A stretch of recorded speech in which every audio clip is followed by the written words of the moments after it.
esan ilargiari zerua beltzen zu geldi. Ez zaitez joan, egon zaitez geldi. Nire islan ezagun behar luke, baina da ez ezagun. Atzak mugi lastan du.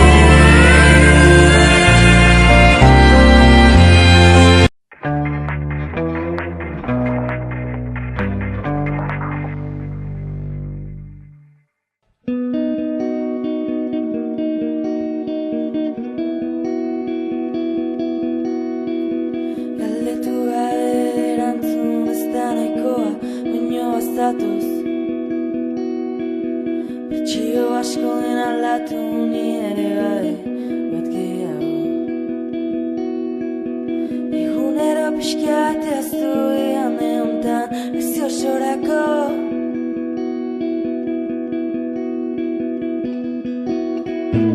Edozen lekutan galtzen duzu harima gorpuz guztietan, zauriren bat biztan. Edozen lekutan zauriren bat biztan, gorpuz guztietan galtzen duzu harima.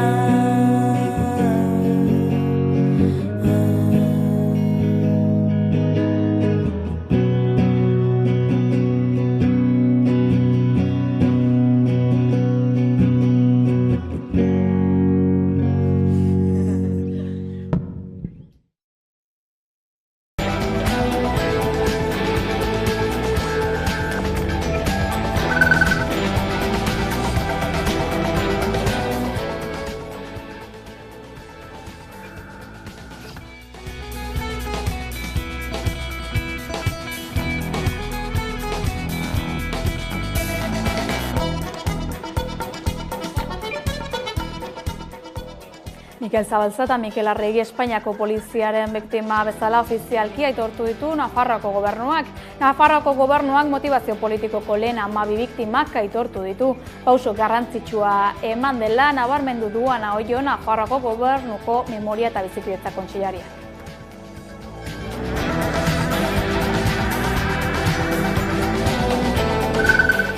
Jonantzaren desagerpenaren ardurak hartzeko garaia aldarrikatu dute Urruñan, haren desagerpenetik 15 urte bete diren egunean. 2009ko apirilaren 18an ikusi zuten gertukoek azken aldiz Jonantza.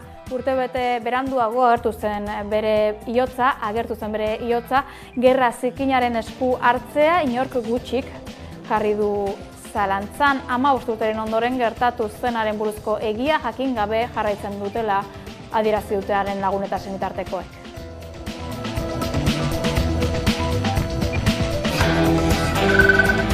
Gonbidatu diru, baina emaitza bat izango da. Aholkulari juridikoa nahita ez jarri behar da. Horiek dira Alfonso Menoyok EAJaren Mundakako Uriburu Batzarreko presidenteak, Mikel Bilbao Mundakako alkate jeltzaleari 2020ko urtarrilean esan zizkion hitzak. El Salto hedabideak argitaratutako informazioaren arabera, Menoyok presio egin zion EAJko buzagi bat udalean aholkulari juridiko gisa kontratatzeko. EAJaren Bizkaiko buru batzarrak ez du gaiare inguruko adierazpenik egingo, jakinarazi duenez.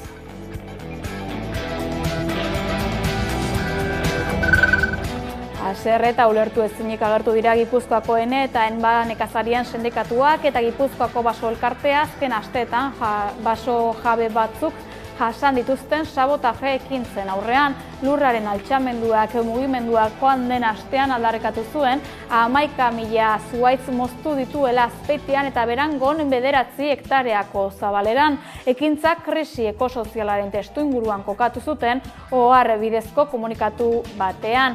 Basogintzaren eredu industriala salatu zuen mugimenduak haren monolaborantza ereduak mendietako lurzoruak izugarri kaltetzen dituztela iritzita.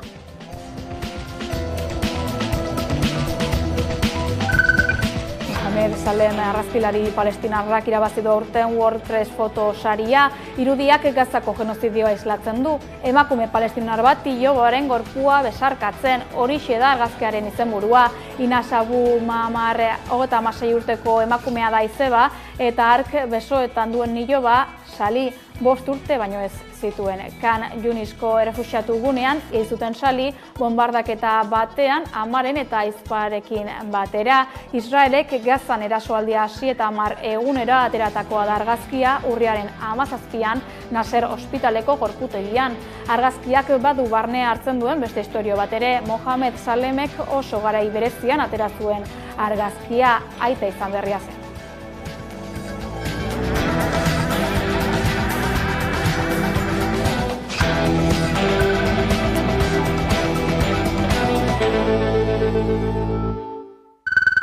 Arratsaldeon deizuela, 2 egun besterik ez dira falta kanpaina amaitzeko eta hauek izan dira gaur goizeko mezu nagusiak. Entzun.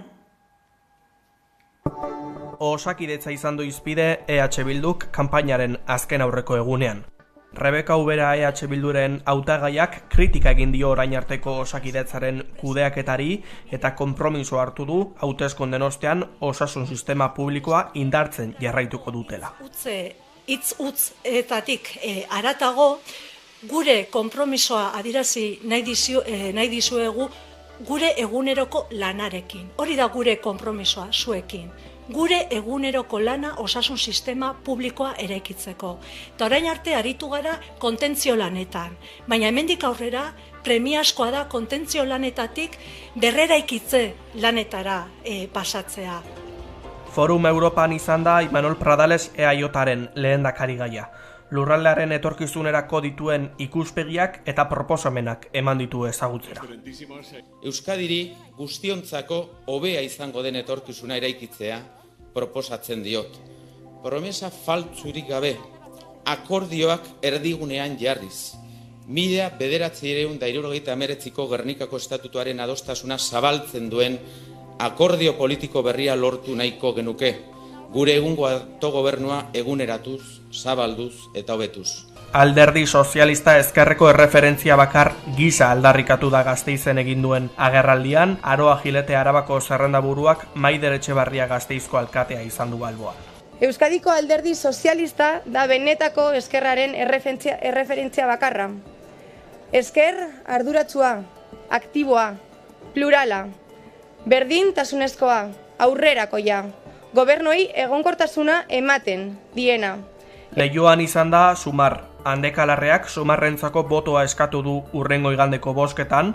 Nos comprometemos a hacer lo que viene a continuación, que es política para empujar el cambio, para mejorar nuestros servicios públicos, para tener más derechos, para trabajar menos y vivir mejor. Este es nuestro compromiso. Eta Alderdi Popularrari emandako botoen garrantziaz mintzatu da Javier de Andrés. El voto al Partido Popular es un voto para dar centralidad a la política vasca. Y lo que queremos es influir, condicionar en los pactos que pudiera haber en el gobierno vasco. Hauteskundeetarako 72 ordu eskasera, 7 lehendakarigaiak azken eztabaidan parte hartu dute. Javier de Andrés por el Partido Popular. 1.800.000 herritar daude deituta Eusko Legebiltzarrerako hauteskundeetarako, horietatik 75.634 gazteak dira lehenengo aldiz bozkatzeko aukera izango dutenak eta belaunaldi berriaren ahotsa jasotzeko Donostiako Unibertsitate ingurura gerturatu gara, gehienek ez dute erantzuna izan, baina hona hemen bildutakoa. Igandendako hauteskundetan nik momentuz ez naiz informatu, beraz oraindik ez dakat pentsatu bozkatu edo ez. Bozkatu, ni iparraldekoa naizenez, ez hauteskunde hauetan ezingo dut parte hartu. No creo. Ninguno en absoluto. Son partidos de fiar, ninguno. Han fracasado. Todo. Te digo mi opinión. Sanidad se la han cargado totalmente o casi totalmente. Educación, niveles más bajos. Nik ezin naiz joan igande honetan, ze Nafarroko naiz, orduan ez dut bozkatzen hemen. Nago superinformatua, baino uste bai. Bozkatzeko edo ez, baina guztiok informatu behar gara, oza, importantea da, bai, garrantzitsua da. Uste dut, bai, garrantzitsua dela, joatea. Batez ere, pozik bazaude sistema honekin, ez bazaude pozik, agian ez. Baina ni bai gomendatzen dut norbait bozkatzea, ze bestela, igual zure nahiago duzun partidoa ez ateratzen, besteak bai joan direlako bozkatzera eta zuk ez. Jarraitu gehien bat lanagatik, gero ere interesatzen hau horrek guztiak, eta hori jarraitu pixkat arlo profesionaletik esango dugu. Hortxe da biltza ez, tirabiran, alde batetik EAJ eta bestetik EH Bildu, gero 120 bat ere baindik ez zegoela erabakita, hori ikusko dugu, aste honetan aber lanak ondo indituzten eta hori lortzen duten. Danak igual jarrituko la, okerro, igual jentatuko jala berriz SO eta EAJ eta hola jarrituko dula. Neko nuke aldaketa dute, baina ez dut usteko nik. EH etatzen bada guztuko nuke, baiatatea. Ni hori, Nafarrokoa naizen ez naiz ibili hemen oso sartuta. Nafarroan ez asko, baina hemen gutxiago.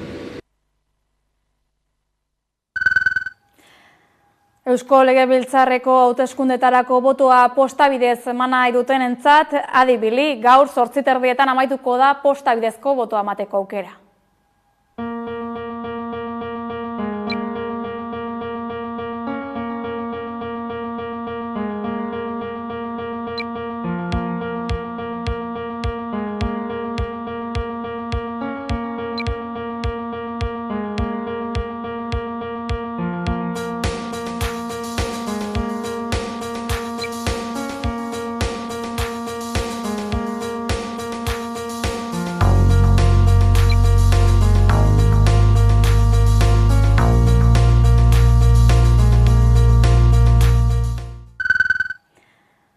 Apirilaren 21 hauteskundetara aurkeztuko diren alderdi politikoetako hautagaien segurtasuna indartzea erabaki du Eusko Jaurlaritzak joan den asteartean Imanol Pradales EAJko lehendakarigaiak jasandako erasoaren ostean.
Edabidetan ere izan dira politikariak, gaurkoan Nerea Kortajarena EH Bilduko Gipuzkoako zerrendaburua izan da Naiz irratian.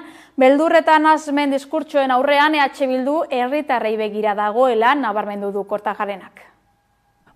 Zaintza sistema publiko komunitario hori eraikitzeko beharra, guk programan gainera azpimarratu dugun kontuetako bat izango da, ze gainera, mugimendu feministak ere egin digu interpelazio bat, eta guk zentzu horretan bai uste dugu importantea litzakela, osakidetzan izan dugun referentzia publiko hori zaintzen arloan ere izatea. Eta horrek noski eskatzen du baita ere, fiskalitateaz hitz egitea. Denbora luze damakigu kontu horri heldu gabe, aspaldi genuen mai gainean fiskalitatearen inguruko eztabaida publiko bat irekitzearen beharra, askotan aldarrikatu dugu. Gogoratu nahi dudalako orain dugun eredu fiskala alderdi popularrarekin adostutako eredu fiskal badela. Bai? Orduan uste dut, garai berrietara eta ditugun erronka handi horietara egokitu ahal izateko behar dugula fiskalitate progresibo bat, justoago bat eta erronka horiekin alineatu egongo den bat, ez? Eta hortan funtseskoa da eztabaidak irekitzea. Gipuzkoan ireki da Euskal Herria Bilduren ekimenez, eta asko izango direla Gipuzkoan irekiko den ponentzia horretan parte hartuko dutenak, baino, bueno, eztabaida ez da haratago badugu beharraia alderdi popularrarekin adostutako eredu fiskal horrekin amaitzeko. Herriz herriko kanpainari begira jarriko gara jarraian, ikusi. Herri hobe bat lortzeko EAJari botoa ematea eskatu du Joseba Diez jeltzaleen Arabako zerrendaburuak Iruña Okan egindako ekitaldian. Gaur egun euskal ongizatea sortu duen alderdia direla baieztatu du. Arazoi aurre egiteko eskarmentu nahikoa dutela adieraziz. Eta gobernatu nahi dugu herri hobe bat amestu dugulako. Etorkizunean herri hobe bat eraiki nahi dugulako. Iraganean gure aurrekoek herri hobe bat amestu zuten moduan. Eta egin zuten, eraiki zuten, lan egin zuten. Eta gaur, iraganarekin alderatuta, herri hobe bat daukagu. Alderdi batzuek zerbitzu publikoen gainberan duten ardurari buruz ez hitz egiteko zarata sortu dutela kritikatu du Mikel Otero Euskal Herria Bilduren hautagaiak. Alderdi hauek aldaketaren beldur direla baieztatu du ere. Zarataren aurrean, Bilduk oztopoak gainditzeko lanean jarraituko duela baieztatuz. Batzuek neurrigabeko erasoak egiten hasi dira. Eta aldaketa politikoari dioten beldurra erakusten dute. Horrela, baieztatu besterik ez dute egin, aldaketa posible dela, herri hau martxan dagoelako. Oztopoak oztopo, herri hau mugitzen ari da. Ilusioa ez dadila beldurraren mende egon. Proiektu abertzaleen aurrean autogobernua babestuko duen indar nagusitzat aurkeztu da Aroa Gilete PSeren Arabako zerrendaburua. Sozialistak erabakigarriak izango direla baieztatu du Gasteizen egindako ekitaldean. Arazo errealei konponbideak jarriko dien politiketan lidergoa izango dutela adieraziz. Euskadiko alderdi sozialista da benetako eskerraren erreferentzia bakarra. Esker arduratsua, aktiboa, plurala, berdintasunezkoa, aurrerakoia, gobernuei egonkortasuna ematen diena. Ezinbestekoa izango da eskerra Euskadiren etorkizuna erabakiko duena. Gasteiz eta Guardian aurre ikusten den Eda Drinks and Wine campusaren aurka agertu da Elkarrekin Podemos. Hezkuntza elitistaren eredua sustatzen duela kritikatu du alderdiak. Proiektu honetara bideratutako diru publikoa, hezkuntza publikoa, doakoa eta kalitatezkoa sortzeko erabiltzea aldarrikatuz. Erakunde publikoen diruarekin poltsiko pribatuak betetzen dituen ereduaren adibidetzat hartu dute proiektu hauek. Un modelo que también es de privatización de la educación y de apuesta por centros elitistas como el Basque Culinary Center en Donostia o el Eda Drink and Wines Campus, proyectos a los que se han regalado parcelas públicas y prometido un importante desembolso de dinero público. Auzoetako etengabeko arreta guneak indartzearen alde agertu da Sumar mugimendua. Gasteizko osasun zerbitzuen egoera jasanezina dela salatu du Jon Hernández Arabako zerrendaburuak. Profesionalei lan baldintza duinak bermatu behar zaizkiela baieztatu du eta zerbitzuen azpikontratazioarekin amaitzaren beharra aldarrikatu du. Tenemos que revertir años de políticas erráticas por parte de quienes nos han gobernado. Tenemos que garantizar la cobertura en nuestros centros de salud, reducir las listas de espera y garantizar los profesionales necesarios. Para ello tenemos que escuchar a los profesionales y a los profesionales de nuestra sanidad pública. Alderdi politikoak azken aukerez baliatzen ari dira. Ostirala izango dute herritarrei botoa eskatzeko azken eguna. Bien bitartean kanpainak aurrera jarraitzen du. Arreta Gipuzkoako ekitaldietan jarritzea Bildu besteak beste Pasaian izan da. Itziar Muruak legebiltzarrerako hauteskundetako hautagaiak adierazi du Bilduk ekonomia berrien aldeko apusta indartuko duela eta bere biziko garrantzia duela hainbat eskualdetan estrategikoki egin beharreko inbertsio finantzazioa ematea. Legebiltzarrak berak zonalde degradatu gisa izendatutakoei bereziki. Inbertsio estrategikorako funts subiranoa sortzea ezinbestekoa da. Orain arte mobilizatu diren zuzkideretatik nabarmen gorago egongo dena Euskal enpresak lurraldean errotzeko, Euskal enpresa estrategikoen kapitaleko partaideka publikoa bideratzeko eta inbertsio estrategikoak sustatzeko.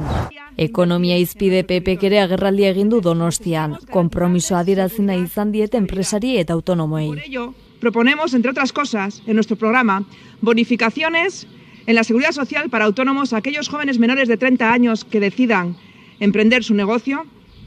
Crearemos un programa de ayudas para los autónomos en la contratación de su primer trabajador, con una bonificación del 50% de las cotizaciones sociales durante el primer año y, cómo no, proponemos la reducción de la burocracia. Jeltzaleek berriz datorren igandean EAJari botoa zergatik ematea eskatzen duten azaldu dute. Bakartxo Telleriak hitza hartu du legebiltzarrerako presidente gaiak. Karrera amaitu genuen garaian, langabezia 25%koa zen, eta orain 6%. Eta hori ikuspegi estrategikoa izan dugulako lortu dugu. Aberostasuna lortu dugu. Industria eta ekonomia bultzatzen dituen eredu bat gauzatu dugulako. Eta irabaziekin zerbitzu publiko sendoak garatu ditugu. Bien bitartean Elkarrekin Podemosek ere herritarrei botoa eskatu die orain arteko gobernu koalizioarekin amaitu dadin, eta feminismoa jarri du lehen lerroan Miren Etxebesteek. Feminismoa berdintasuna entzun dugu, baina feminismo hitza oso gutxiegi entzun dugu kanpaina honetan, batez ere beste alderdien ahotan. Eskubideak eta askatasunak gauzatzeko behar ditugun baliabideak eta zerbitzu publikoak instituzio demokratikoek ematen dizkigute eta eman behar dizkigute. Eta datorren astetik aurrera, hau da garrantzitsua, gure bizi baldintzak igande honetako hauteskunde emaitzen araberakoak izango dira. Azkenik sozialistak turismo eredua zaritu dira. Denis Itxaso Gipuzkoako zerrendaburuak hartu du hitza Donostian egin duten ekitaldian. Oreka, aberastasuna eta enplegua eta jasangarritasuna. Horiek dira gure ardatzak. Adibidez, momentu honetan tokiko komertzioak dauzkan arazoekin, eta jakin badakigu arazoa asko dauzkatela, batipat komertzio elektronikoa gailentzen ari delako, horren aurrean turismoak badu gaitasun bat tokiko komertzio horri oportunidade bat, etorkizun bat emateko. Pentsiodunen mugimenduak protesta egin du hauteskundeen atarian, manifestazioaren bitartez gogoratu nahi dute gutxieneko pentsio duina eta nahikoa ez dagoela oraindik konponduta. Konta iguzu, Mikel. 1.080 euroko gutxieneko pentsioa, alarguntza pentsioan 100% jasotzea, menpekotasuna duten pertsonen arreta publikoa hobetzea eta pentsio eta soldatetan genero arrakalarekin amaitzea izan dira besteak beste pentsiodunen aldarrikapenak Gasteizen antolatu den manifestazio jendetsuan. Naiz eta urte hauetan egindako eskakizunetako batzuk aintzat hartu diren, pentsiodunek adierazi dute gutxieneko pentsioen osagarria bermatzeko eskaria ez dutela kontuan izan Eusko Jaurlaritzak, Eusko Legebiltzarrak eta Nafarroako gobernuak. Konpromiso zehatzak eskatzen dizkieguk alderdi politikoi. 4 urte hauetan gure eskaeretako batzuk aintzat hartzea lortu dugu. Baina hemen EAEn eta Nafarroan oinarrizko eta funtsezko erreklamazio bat bete gabe jarraitzen du. Hau da, pentsiodunen diru sarrerak 1.080 eurora arte osatzea. Araba, Gipuzkoa, Bizkaia eta Nafarroako 100 pentsiodun iritsi dira hiriburura egun euritsua izan den arren. Manifestazio jendetsua goizeko 11etan abiatu da Bilbo plazatik eta katedral berriaren aurrean amaitu da pentsiodunek enparantza betetzen zutelarik. Manifestazioa egin du gaur ikasle antolakundeak, gaur egun ere Euskal Herriaz euskaraz ikasteko zailtasunak, sistema cis-heteropatriarkalaren ondorioak, baita garraioaren eta material didaktikoen garestitzea, ikasleen baldintzak hobetzea eta arreta psikologiko handiagoa ematea eskatu, eta zenbait institututan grebak eskatzerakoan izaten diren kontrol soziala eta zailtasunak kentzeak segitu dute. Eta baita ere bizigaren sistema honetan, bai sistema cis-heteropatriarkal, kapitalista eta kolonial honetan. Ingurumen gaietara salto, Gasteizera goaz, konta iguzu, Mikel. Pasaden otsailean, telebista kate guztiek HD kalitatean baino ez igortzera pasa ziren. Horren ondorioz, kanal hauek sintonizatzen ez duten telebista ugari ailegatu dira Gasteizko reutilizagunera. Sintonizadore batekin arazorik gabe funtzionatzen badute ere. Gailu hauek herritarren artean banatuko dira orain 5 edo 15 euroren truke larunbaterako antolatutako ekimenean. Eta Nafarroako gobernuak administrazioarekiko auzia-errekurtsoa jarri du Forestaliako goi-tentsioko linearen proiektu pribatuari estatuak emandako baimenaren aurka. Goi-tentsioko Forestalia proiektuari estatuak emandako baimena errekurritu du Nafarroako gobernuak. Forestaliaren proiektuak estatuaren baimena jaso zuen arren, errekurtsoa aurkeztu du ez direlako kontuan hartu ingurumenaren eraginen inguruko txostenak. Goi-tentsioko linea horiek gutxienez 24 herri eta eskualdetan izanen dute eragina. Autopista elektrikorik ez plataformak ingurumenaren kaltetan proiektuak nabarmen aldatu dituela salatu izan dute hainbatetan. Nafarroko gobernuak aurkeztutako ebazpenetan ingurumen inpaktuari buruzko adierazpenak egiten dira eta aldez aurreko administrazio baimenak ematen dira Forestalia talde pribatuak goi-tentsioko laulinea zabaltzeko, Aragoitik datorren energia ebakuatzeko eta Euskal Autonomia Erkidegora eramateko, Nafarroa zeharkatuz. Hala ere, foru exekutiboak ingurumenaren kalitatea eta ebaluazioko zuzendaritza nagusiaren zenbait ebazpenen aurkako errekurtsoa aurkeztu du. Ingurumen, paisaia eta gizartean izan ditzaken kalteak aurkezten zituen txostena ez dutelako kontuan izan. Nafarroako gobernuko aholkularitza juridikoko zerbitzuak hartuko du bere gain errekurtsoaren ordezkaritza eta defentsa. Argatik eragotzi gabe ordezkaritza auzitegietako prokuradoreari esleitzea.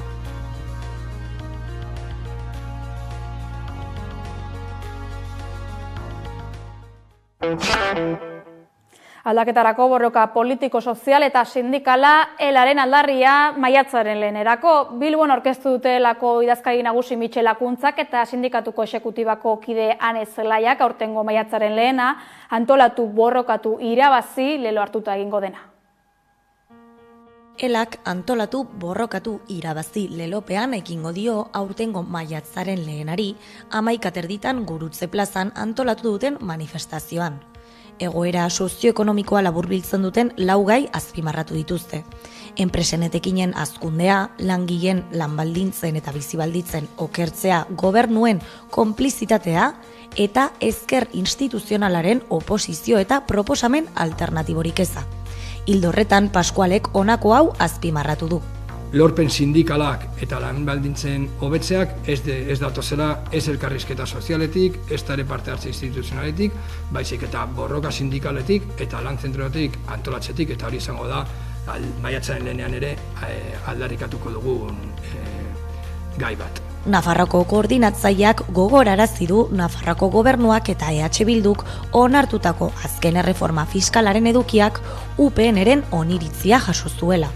Saio Aurrizak maiatzaren lehena mundu hobe bat irudikatzeko eta konprometitzeko urteroko hitzordua dela gogorarazi du. Sistema kapitalista, arrazista eta heteropatriarkal honek ekartzen dituen ondorio txarrak gizartearentzat eta bestetik belizismoaren gorakada, ez? Sindikatuaren manifestazioa 11 abiatuko da Iruñeko Gurutze plazatik eta gobernuaren ordezkaritzaren aurretik igaroko da. Bertan Israelgo armada Gaza eta Zisjordaniako biztanleekin egiten ari den genozidioa salatzeko ekintza bat egingo du sindikatuak. Mendebaldeko botere politiko eta ekonomikoen konplizitatearekin egiten ari den genozidioa. Hori dela eta, Elak Suetena eta Palestinako herriaren estatu baterako eskubidea aldarrikatuko ditu berriro. Azkenik, Elak egunero borroka sozialetako zeregin militanteetan inplikatzen diren langileen konpromisoa aitortu du.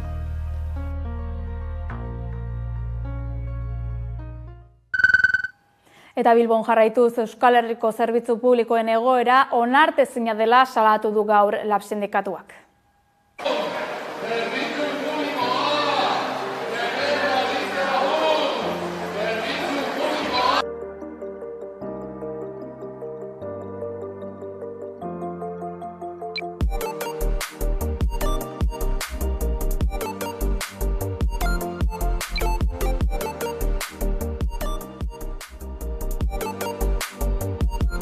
gain hartu ditzatela erantzukizun politikoak. Zerbitzu publikoetan eta bereziki Osakidetzan horrelako egoera sortu baldin bada, ez da kasualitatearen ondorio.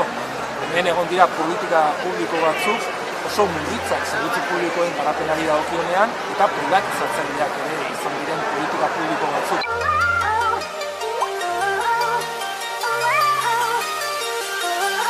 Zerbitzu publikoak erdigunean jartzea, hemen Euskal Herrian erabaki ahal izatea, bai zerbitzuaren nolakotasunari buruz, nola lan baldintzei buruz, langileekin ezer daitezela hurrengo Eusko Jaurlaritza negoziatzera zerbitzuaren baldintzak eta baita ere lan baldintzak.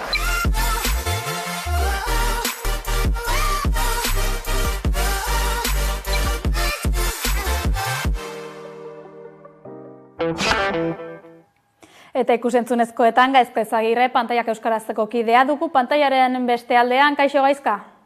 Kaixo, hemen gatoz berriro ere euskarazko eszenaldi nabarmenak aipatzera. Prime Videon Fallout telesaila, bideojokoen egokitzapen aipagarrienen zerrendan sartuko nukeen telesaila iruditu zait. Westworld telesailaren sortzaileak diren Jonathan Nolan eta Lisa Joyren eskutik iritsi da. Voltec konpainiak gerra nuklear batek planeta suntsituko duelakoan zenbait babesleku sortu ditu. Bertan, gutxi batzuk soili bizi daitezke, dirudunak gehienak. Gainerakoak lur azalean biziraun beharko dute. Apokalipsi nuklear bat gertatu eta 200 urtetara girotzen da istorioa, 2286 urtean zehazki. Atalak luzeak diren arren, ikuserraza iruditu zait, cliffhanger dosiak dituelako, baina batez ere, erabili duten tonuagatik. Drama badago, basakeria, misterio apur bat ere, akzioa zer esanik ez, baina kontakizun osoa tonu ganberro eta humoretsuz guztia dago. Baita satira sozial apur batez ere, Westworld eta The Boys telesailak uztartuko bagenitu bezala. Zinema aretoetan aldiz, Zine Euskadiren eskutik Dragoi Jagolea. Pelikula euskaraz bikoiztua, familian ikusteko paregabea, garai ilunak dira Txina imperialean. Aintzinak gizakien lagun eta aliatu jakintsuak ziren dragoiak urteetan zehar jazagarriak eta ziegetan giltzapetuak izan dira. Mendiko gotorleku urrun batean, neskato batek azken dragoiari ihes egiten laguntzen dio, eta batera altxorrik preziatuena berreskuratzeko misio zoragarri batean abiatuko dira. Gainerako edukiak aldiz, Roadhouse pelikula, Prime Videon, Jake Gyllenhaal protagonista duena, eta 80ko hamarkadako kultuzko film klasikoaren berrikuspena dena.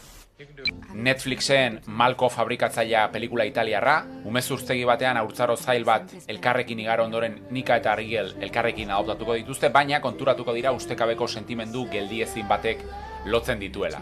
Eta Italiatik mugitu gabe, primeran plataforman pieza paregabeak telesaila. Artisau tailer batean, 5 gaztek errehabilitazio sozialeko programa batean parte hartzen dute, irakasle nahiko erretxin batekin. Irakasleak han ez egotea nahiko luke. Emozionalki oso zauritua baitago bere semeak bere buruaz beste egin zuenetik. Gogoratu, asteko estreinaldi guztiak zeintzuk izan diren jakin nahi izanez gero, zernonikusi.eus webgunea daukazuela. Heldu gara amaierara, hauek izan dira momentuz jaso ditugun albisteak, bestela ere badakizue informazio gehiagorako sartu amaika.eus webgunean edo kuskusiatu gure sare sozialak. Arratsaldona pasa.